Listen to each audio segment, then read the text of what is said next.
February 1st marks the beginning of Black History Month. What WSU is doing to celebrate the culture and heritage of Black Americans on a social, spiritual, and artistic level. And the interesting rodents a WSU professor is researching, what it could mean for the future of building construction. Up next on Murrow News 8.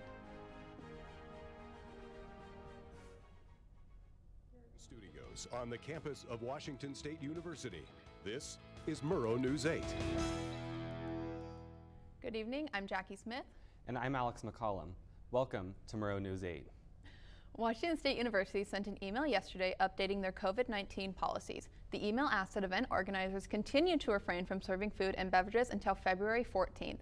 The email also introduced WSU's new quarantine and isolation guidance tool to help students decide when to quarantine and reporting based on your personal situation. The email also stated that COVID-19 numbers across Washington are declining, especially at WSU locations system-wide, though that decline hasn't seemed to make its way over to Whitman County, as our latest report shows 122 new confirmed cases. WSU reminds students that it's still very important to follow all COVID-19 protocols, including wearing a mask and staying home if you're sick. Whitman County Commissioner Michael Largent announced he will not run for re-election this year. Largent says he has been on the Board of Commissioners for a long time and is trying to start something new. He says he's happy with how unified the county has been during his time on the board. Largent has represented the county's Commissioner District 3, which includes the western part of the county Colfax and part of Pullman, since 2006. A company based in Portland, Oregon called Aurora Solar is interested in leasing over 2,600 acres just south of Clarkston and west of Asotin for a solar energy facility. This project will be proposed for privately owned agricultural land on a plateau above the Quail Ridge Golf Course area in Asotin, with plans to complete construction by 2024. A town hall meeting to discuss this proposal is scheduled for 6:30 p.m. on February 9th at the Asotin County Fire Station. Today marks the start for Black History Month, and WSU has begun planning a variety of different events held in the Cub. An anti-racism training on the 4th, and then on the 14th of February is Black Love Night, which will be held here in the center. And then on the 24th is an MLK Trivia Night here again in the center. Events are starting early this month, including a screening of Black Panther today at 6 p.m. located in the Cub. An assistant professor at WSU's Voiland College of Engineering and Architecture will undertake a $640,000 project to study the biology and habitat of kangaroo rats. Adil Akin, who is also a geotechnical engineer, expressed interest in studying these unique rodents' microbial hotspots in the Earth's soil. Akin believes the rats use bacteria to contribute to the structure of their long-lasting burrows. The project will be granted by the National Science Foundation. According to Pullman Radio, the Port of Whitman County Commissioners are hopeful that WSU will reverse course and continue with the plan to repurpose the steam plant building near downtown. WSU President Kirk Schultz said that WSU was pulling the plug to repurpose the facility into a space for businesses, offices, and community gatherings. The coal-fired steamed plant closed nearly 20 years ago. We've had some interesting weather in the Palouse in the last day or so. Coming up after our break, we'll answer some of those questions about our unpredictable conditions.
Cougar Health Services has brought back Real Talk Thursdays for the spring semester.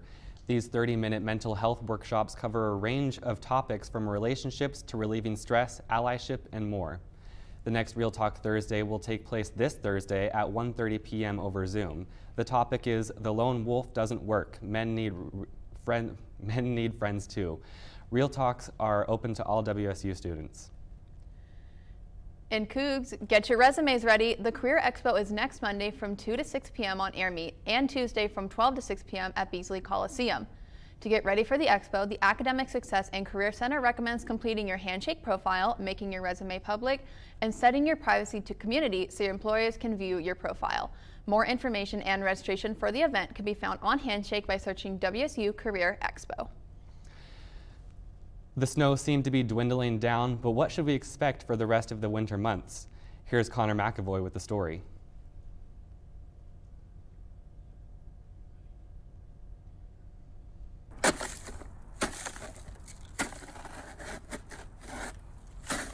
Winters at the WSU campus have had a history of being anything but bright.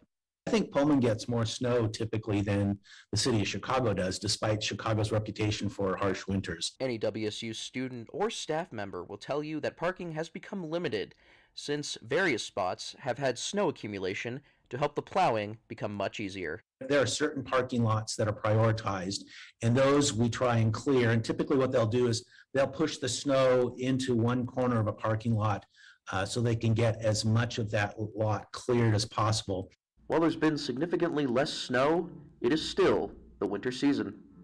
I spoke with Chris Boyan, the Director of Transportation, over the phone, and when asked if Pullman is done with winter in February, he said, and quote, "I've worked here for 30 years. We aren't done yet," end quote. And no matter how subtle, the snow looks to be on its way. While the school is doing its best to make sure that the snow is safe and contained, all we can do is stay safe for ourselves. When it comes to WSU staff and students, it's best when it comes to snow to park safely. Or have to face the consequences. Reporting from Pullman, Washington, this is Connor McAvoy, Murrow News 8. Thanks, Connor. And I could have sworn my weather app said we were going to miss the snow today, but that obviously isn't true. Chris, what can we have looking forward? Well, Jackie, we have a bunch of different weathers this week, and taking back from yesterday, that rain-snow mix, we've moved up on that today, and we saw a little bit more snow for real. And if I could take you outside to take a look at that, this was the snow around 3 p.m. today, and it picked up for about an hour or so after that, and is now looking like it's going to stop at 5 o'clock-ish, like it was originally supposed to. And this wet 33-degree high for today is going to drop down to about 17 when a fog rolls in after the snow completely stops. And that should be fairly soon. And moving on to tomorrow, we're going to see that pretty similar between yesterday and today, where there's 30-degree high and a low of 25, so not dropping down all the way. Still 8-ish mile-an-hour winds coming from the west, and still setting the sun before 5 o'clock. Going across the state, we'll start with Olympia and Seattle in the mid to low 40s, 45 and 43 respectively. Moving to Yakima, the only clear spot on the map today with a high of 39 and a low of 21. Into Tri-Cities, our warmest temperature at 48. And then going to the right side of the state, 32 in Spokane with our coldest temp dropping down to 12 tonight. And then 33 and 17 here in Pullman. If we can go back to the 5-day forecast, Wednesday tomorrow, 30 degrees with a low of 25, so very similar to today. Thursday, moving up a little bit at 35, and then 30 as the low. Friday, we have a bit of a mix coming in from Thursday night, and that's going to reach a high of 39 and a low of 29.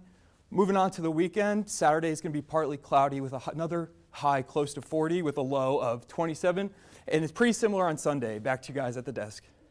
Thanks for that. Up next for sports, we have some national football news. And what's next for Coug sports this week? Coming up on Murrow News 8.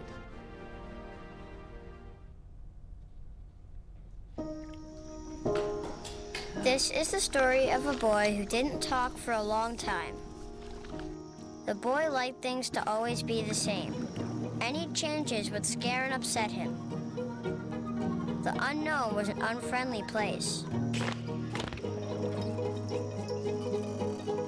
The boy was very sensitive to lights and sounds. So he built secret hiding places where they couldn't get in. The boy didn't like looking people in the eye. He wasn't trying to be mean, it just made him feel uncomfortable. Sometimes he would flap his arms again and again. One day, I found out I have something called autism. My family got me help. Slowly, I found my voice and learned all the ways I could live with it better. Early intervention can make a lifetime of difference. Learn the signs at autismspeaks.org. Well, the matchup is set for Super Bowl 56. The Cincinnati Bengals and the Los Angeles Rams will play on Sunday, February 13th at the Rams' home stadium in Los Angeles. This is the second season in a row that a team in the Super Bowl has home field advantage. The Bengals will be going for their first ever Super Bowl victory, while the Rams will look for their first Super Bowl victory since 2000. In other NFL news, Tom Brady officially announced his retirement this morning. He said in an Instagram post that he is, quote, not going to make that competitive commitment anymore, end quote.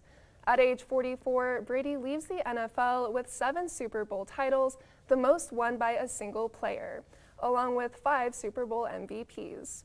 Brady is widely regarded as the most successful quarterback in NFL history. His career spanned 22 years. Moving on to Cougar sports news, the WSU tennis team is preparing to take on number 22 ranked Baylor in Texas this weekend.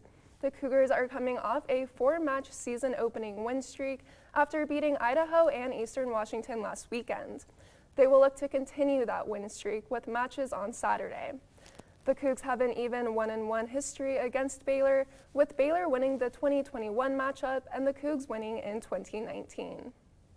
Looking ahead to later in the week, WSU basketball will be on the road with the men's team playing Stanford on Thursday and the women playing Colorado on Friday. WSU track and field will be a little bit closer to home, competing in the WSU Invitational in Spokane on Thursday through Saturday. That's all I've got for sports. Back to you at the desk. What are water tigers, and what do they have to do with today? We'll find out after the break.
For those interested in the Lunar New Year, 2022 marks the year of the water tiger. It starts February 1st, 2022 today and ends January 31st, 2023.